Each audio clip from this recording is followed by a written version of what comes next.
Welcome. In this video, we're going to go over the setup for the Altar Quest board game and the basics of gameplay, along with the parts of a game round. So, Altar Quest is a fantasy adventure game for 1 to 4 players, which our heroes are going to explore a map trying to complete specific quests.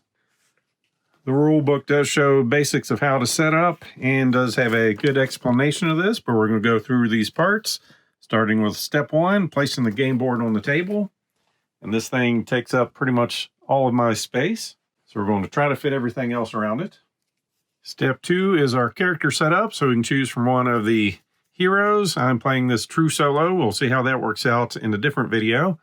We'll take our character card, which is going to explain our defense, health points, our range for our base spell. And then we have 6 different statistics here, which is going to let us know the amount of dice we'll be rolling for different tests. So we've got might, fortitude, agility, willpower, charisma, and our intellect. So we'll place that down next to the board. We're also going to have 2 equipment cards. Once again, they're going to give us our range and special action and exhaust abilities. And some actions will tell us how to perform a test. We'll set those to the side. Then we're going to look through and find the cards that have a yellow line across it. Those are our upgrades and will be used in campaign play. So they will not be used in just a standalone, or you won't have access to them on your first campaign play. So they can go out of the game for now. We'll take the rest of our cards, give them a shuffle. Then we are allowed to draw 4 cards. And a mulligan is allowed. So if you don't like any of these cards in your hand, you can discard a certain amount of them to draw back up. So just taking a look at what we've got some actions here, an ongoing action that'll come into play until we fulfill that, and another one. These cards are going to give us our range for them, what we need to do when we play them, and a possible special ability we can get. And with something like this, I don't think I need 2 search abilities, so I probably wouldn't play that. So I'd probably discard those 2. Draw 2 other cards, getting a Furious Arc and our War Cry. And that would be our starting hand, and these would be shuffled back in. And once they're shuffled back in, you want to leave room for a threat area for where bad cards will be coming in with us. We're also going to take a turn card that's excellent at telling us what's going to happen during each phase of the game. So everything we can do on a hero turn, threat turn, villain turn, and the quest turn. So very nice. Every game should definitely have something like that. Then we're going to get 3 action tokens. So for each round, we've got 3 actions to take. So that's our character setup. Step 3 is going to be for setting up our quest. And it's recommended we start with the search. So we'll go ahead for that. So we've got the quest rules on one side and setup on the other. So it's going to go give us some flavor text. It's going to tell us how to set up. And then the rules for the scenario. We'll go over that in a bit. First, we do want to set that to the side. We'll take some quest tokens, put it next to those. Then we're going to take our altar cards, give it a shuffle to see what our special altar is going to be for the game. And we are going to get the Quaking Altar. It's got an activate ability. Each hero may discard 1 armor token to change 1 altar die to a result of their choice. Each hero in the altar's room may gain an armor token. We'll go over some of that a bit later. Got a chance to power that up with that type of an icon. Then we're going to take the 5 altar dice and give that a roll and place those over to the side.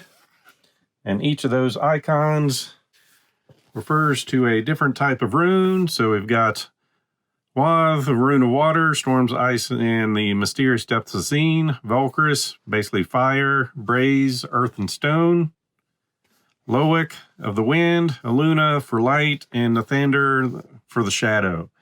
And these symbols are going to allow us to use some special abilities along with the monsters trying to beat us up. So then we'll go ahead and take a look at the setup. So for this one, when building the feature deck, and we'll get to that here in a later step, we're going to shuffle together the Altar Found card and 2 other feature cards, place them on the bottom of the feature deck, and then for our search cards, for this quest. Remove each clue card from the quest deck, shuffle them together to create the clue deck. Set that deck near the quest area, shuffle the quest deck, flip this card over. So this is going to give us our rules. So there is 1 per player quest token. So if we're just playing 1 person, there's 1 quest token on this card, and each hero is on the stairs tile. Heroes have found the artifact and we win the game. At any time, a hero may discard any number of clue cards in their hand, which will be coming from our search deck. And as an activate ability, each hero who controls a clue card must either discard 1 focus for each clue card they control, or perform a resist test, needing a 3. And we'll go over tests in a bit. So this is going to be dealing damage, but we have a chance to prevent some of it. If there's 1 quest token per player on this card, each hero must draw 1 threat card. So that's going over our setup. So we'll go through all these cards. We're looking for the keyword of clue. We'll find all those. And shuffle them. That's going to make a special clue stack for us, and we'll take all the others and place those here. And since these have similar backs, I'm going to put this in a different area so during gameplay I don't accidentally pull one of these when I'm looking for that. And we'll put that just over on this side of the board. Then we're going to prepare our threat decks, and for our first play, recommend we go after the frocks. So we're going to take, let's see here, the reference card for them, a little flavor text, and it's going to tell us what threat tokens do. So threat tokens represent the poisonous sludge-like substance that the frocks use to subdue their foes. Each time a character suffers damage from a threat card's inflict test, a character gains a threat token. Each time a character or threat tokens would heal damage, they instead discard 1 threat token from each damage that would be healed. So that's going to be the definition of threat tokens for us. So we'll take our deck. We'll take a look in here. So we've got our minions. So we're going to take each of the minions out. So we've got some Bogmancers, some Raiders, Muckslingers, and Traps. So we're going to set those out, and each of those has a different color associated with that card. So we're going to put bases on those. Give this a shuffle. And set it over here. The base game comes with tokens for the traps. But part of the stretch goals was getting 3D miniatures. So we brought those out, and we basically take these rubber bases, and you'll just put one of those on each of the miniature figures. So there's going to be 4 of each, getting 1 of each of the colors. We'll just set that off to the side. And we've done that for all the miniatures from our threat deck. And with those, you want to make sure you've got your threat tokens somewhere nearby. Then we need to choose our villain deck, and it's recommended we start with Balks the Belch Lord. So we've got his villain side here. We do want to start with the villain scheme side up. So we've got some flavor text, activate ability. Each hero must either discard a focus or discard a supply. So those are some tokens to help us we'll be getting. And with the water symbol, if that's in the pool on his turn, each hero must either discard 1 supply or suffer damage. So we'll set that over there. Take the rest of his cards and give them a shuffle. And place his miniature and hope he doesn't come out. And we'll want to make sure we have plenty of the other tokens aside for us. So we've got focus, supply, search, armor, then damage in 1s and 5s, and progress in 1s and 5s. Just want to keep those handy. And 3 more decks of cards to prepare. We've got the search stack, appropriately labeled. The feature cards, which we were told to find the altar found.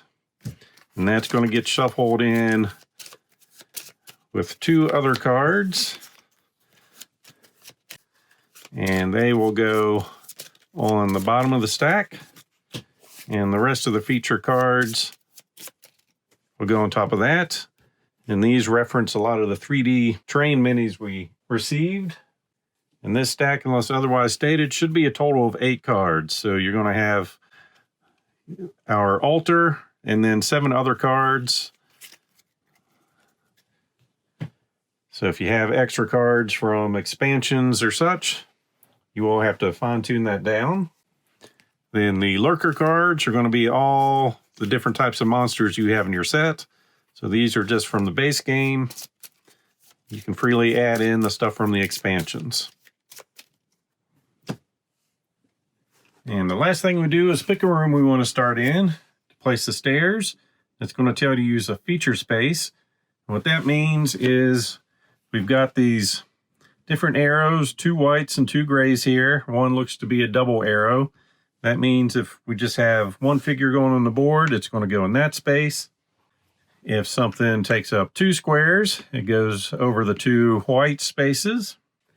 And larger items will go over top of all 4. So for setup, we just need to pick a room, put the steps in the feature space, and our miniature on one of those steps. And that is everything for setup. So with setup complete, we have our win condition in play. We know what we need to do. We kind of have an idea. We need to search for clue tokens so that we can get quest tokens on this and then get back to the steps so we can win the game, or the stairs. Turn order. We start with the hero turn, then go to threat, villain, and the quest turn. So, and then rinse and repeat until either we die and lose the game or we've met the win condition. So at the start of the hero turn, each player refreshes each card they control. So if we had exhausted one of our cards in the previous turn, we will ready all of our cards. Then in any order the players choose, each hero resolves an act phase by performing up to 3 actions. And that is what our tokens are for. So one action is moving up to 3 spaces. So we can move orthogonally or diagonally. The only exception to that rule is when we're moving through doors. We can only go straight through doors, cannot go diagonally when moving. Also, at one point during our turn, if we are next to the door, we may go ahead and open and explore. And I'll explain that process after we go through the rest of our actions here. So we can take a card action, resolve an action listed on a card you control. We control these cards in front of us. So we can use this to attack. And that's going to test our skill there, and we see we get to roll 2 dice for doing that. Or on our spiked shield, as an action, discard 1 armor token to deal 2 damage to an enemy within range, and our range is 1. We can do an interact, resolve the interact listed on any card in play. So most of those are going to come from our feature cards. We'll see what we have here, just looking ahead. So a weapon rack. So it's got an interact ability. It's telling us we need to be within 1 space of it to do it. We're going to do a search action. And then for each supply gained during this test, we'll deal 1 damage to an enemy in the room. So we'll go over test in a little bit. But that's one of the actions we can do. We can play an action card, play and resolve 1 action card from your hand. So we'll look through our cards. We can see we've got defeats there. Action here, so we can go through everything on the card for that. We can draw a card as an action, very simple. Top card of our deck, put that in our hand. Rest, discard a supply to heal 2 damage, which we'll probably need to do. And then we can channel, gain a focus, and change 1 altar die to a result of your choice. And those would have been the dice we rolled at the beginning of the turn. So some free things we can go that do not count against our actions. If we have a card in play that has an exhaust ability, we can do that. So like for this one, exhaust, spending one of those rune dies, we can gain an armor token. So put that in our pool. That's going to prevent us from taking damage later. And after we spend one of those dice, we re-roll it.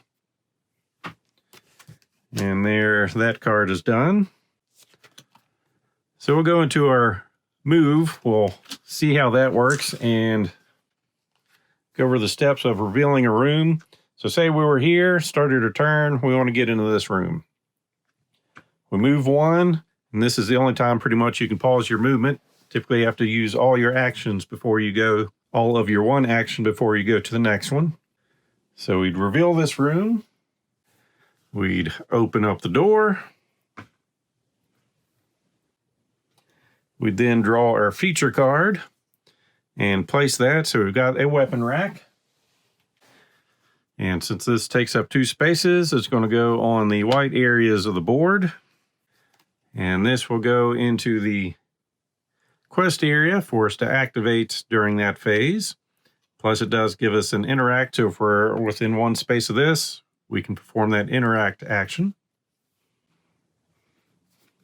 We're then going to draw a quest card. So it's going to give us our flavor text. When revealed, attach this card to the room's feature card. Then each hero must either discard a focus or draw a lurker card. We currently do not have a focus token, but if we did, we would just discard it, or we'd draw a lurker card. So we'll go ahead and do that. And this card will be attached to the weapon rack, and as an activate ability, a hero adjacent to the attached feature may draw a card from the clue deck. Then if a hero takes control of a clue card, discard this card. So that's an option for us. So the way lurker cards go, you just flip it over. You see what minion it is, go to our bag of goodies or box of goodies and put this in play. So what we're looking at here is defense. Every time we do damage to him, he's going to block one of it. He's got 5 health. He's got a range of 6 and a movement of 4. So when he activates, he's going to engage us, inflict some damage on us. So we'll be making a charisma test. We want to get 5. We can at least try to block some of it. If unable to engage, and then each character within range must do a resist.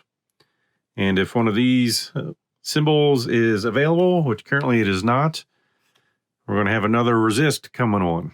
So that will go in our threat area to deal with at the threat turn. And when minions come into play, they come in what they call the shadow space, which looks like a hole coming out from a tunnel. And if that's full, they'll come to the next space closest to that. So we've taken care of the search card. Next would be we draw a threat. So we'll bring out the frocks, bring out the top card there, and we've got some muck stakes. Tells us it has a range of 1. We need to get 4 progress on it to take care of it. Tells us what we need to do when we trigger, how we interact with it, and how it's going to activate. So that's going to go in our threat area also. And this goes in a space adjacent to our feature card, as close to our hero as possible. I guess we'll set that there, and I use the green one to correspond with that. And that's revealing a room, and we still have our movement to do. So we've moved 1, and we'll go ahead and move 2 more into this space, which will trigger this happening. So now we're getting into doing tests. Like I said, on our card, we have our attributes, and this tells us how many dice we need to roll. This is going to try to inflict some damage on us. So you can see just a regular test. We're rolling to see if we can pass. Attacks, trying to do damage or something's hitting us. Inflicting damage gives us a number we need to beat and hopefully reduce. Resisting is just going to do damage to us. We really don't get to reduce from our defense or shields. Searching the room, and then doing a task, which is how we're going to get rid of this thing. All right, so we're on inflicting. This allows a character to attempt to reduce the amount of damage coming to them. We're going to reduce a difficulty by 1 for each success. Then reduce the difficulty by our defense. And if any difficulty remains, we discard armor tokens, and then we actually take damage. So fortunately, that's one of our better skills. So we're going to be rolling 3 dice, and somehow we need to come up with 4 successes. So we'll take those 3 dice. We have a success, we have a focus, and then we have a crit success, so we get to roll another die. And that got us another focus token and a success. So unfortunately, we don't have any focus tokens. We did get 3 successes. So 1 damage is going through, but we do have 1 defense, so we're going to block that, so no damage for that. Do have 2 focus results there.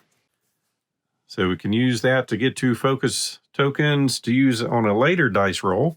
And we can have a maximum of 5 of those. So that was our first action. Movement. Revealed a room and then got hit by a trap. So we have a nice exhaustibility on our hero here. Using this rune symbol, choose an enemy within range. 1, 2, 3, 4. And line of sight basically goes from any point on our square to any point on another one's square. The only thing that blocks that is closed doors and walls, unless the card tells you otherwise. So we're going to choose this enemy using this rune to have him move 3 spaces. So 1, 2, 3 comes up and says hello to us. We'll re-roll the altar die, getting some fire. So for a second action, so that was free. We are going to do a biting distance. Ranger 1, he's within range. For each enemy within range, you may roll 1 altar die. So basically we do that to see if we need something else. Wouldn't mind rolling to see if we can get lucky and get that symbol back. So we're going to take this water symbol and roll it. Getting another water symbol. All right, then we get to attack. So 3 dice once again.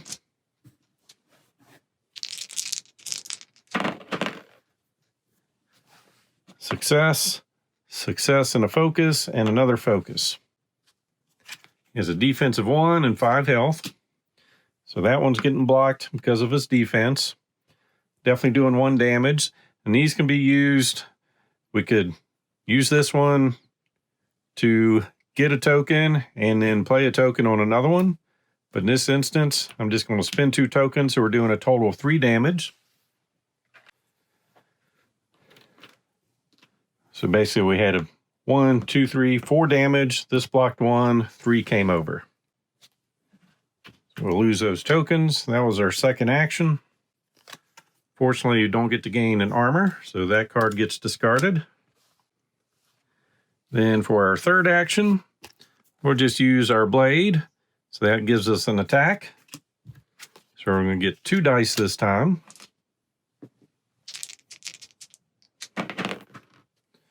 So we got a success with a focus and a crit success, allowing us to roll another die. So we've got a total of 3 damage. 1 gets blocked, 2 comes through. So he goes on. Whenever we defeat a trap or minion, we get a supply token, and these can be used for 2 different things. Before we roll dice, we can discard it to get another die to roll, or as part of a rest action, discard to heal 2 damage. So that was our 3 actions. Our turn is over. So after resolving their act phase, the active hero draws 1 card and flips their turn card. So drawing a card, we find a biting distance. If there are other players, they take their turn, but playing solo, we go straight to our threat turn. So in any order the players choose, each hero resolves the activate text on each card in their threat area from left to right. So our threat area has this trap. So for activating, each character in this room gains 1 threat token and must resist 3. And the threat tokens in this scenario are going to basically prevent us from healing. And the resist 3, at least, is with our better stats, so we're rolling 3 dice. On our last roll, we did get some focus tokens. So we're resisting, trying to prevent damage. We needed 3. We got 1, 2, and 2 focus. So we're going to spend 1 for a success and then get 1 back. So we took no damage. If there are no characters in this room, we draw 1 threat card and discard this card. So even if you run away from this, it's going to be a problem for you later. Then we go to the villain turn. Resolve the activate text on each card in the villain play area from left to right. Then draw and resolve 1 villain card. If the villain has been defeated, each hero must draw 1 threat card. So over to the villain activate. Each hero must either discard a focus or discard a supply. So we've got it. We'll discard a focus token. Then if we have one of those symbols, each hero must either discard a supply or suffer a damage. And with that suffer damage, that's going to go ignore our defense. So we'll go ahead and discard a supply to prevent that from happening. And that will get re-rolled. And we will draw from the villain stack. Noxious Presence. An event. Each hero must resist 3. Each hero that suffers damage from this must either discard 1 supply or suffer a damage. Oh, we're all out of supply, so taking damage. Resist 3, that's our good trait. And we got 3 successes, so we're good. Then we're going through the quest turn. Resolve the activate text on each card in the quest play area from left to right, then flip this card. So currently in that area, we have the search card and the quaking altar. Each hero who controls a clue card must either discard a focus for each clue card they control or resist 3. We don't have one yet. There's a quest token on this. We must draw a threat card. So nothing to do for this first turn. But like I said, if we did have a clue, we're discarding something or making a test. Then the quaking altar. Each hero may discard an armor token to change 1 altar die to a result of their choice. Each hero in the altar's room may gain an armor token. We'll definitely do that. So we got a token there. Then if we've got this symbol shown in the dice pool, which we do, each figure gains an armor token. So that's not just us, that's everybody. But fortunately, we are by ourselves, so we get an armor token, and we re-roll that die. And that completes a full turn. So that's the basics of gameplay. We went over revealing a room, the movement, we did some card actions, we did an exhaust ability, we played a card from our hand, drawing a card makes sense, resting, like if we had one of those, we can take a action to discard this to heal 2. Unless, of course, we have a threat token from the Frox, then that's going to be discarded. And channeling helps us gain focus and possibly change an altar die. So we'll keep doing this until either we meet a in-game condition of we die, or we complete our search and quest. And that's it for the basics. So as always, I hope you enjoyed this video. So please click on the like button below and be sure to subscribe. Thanks for watching.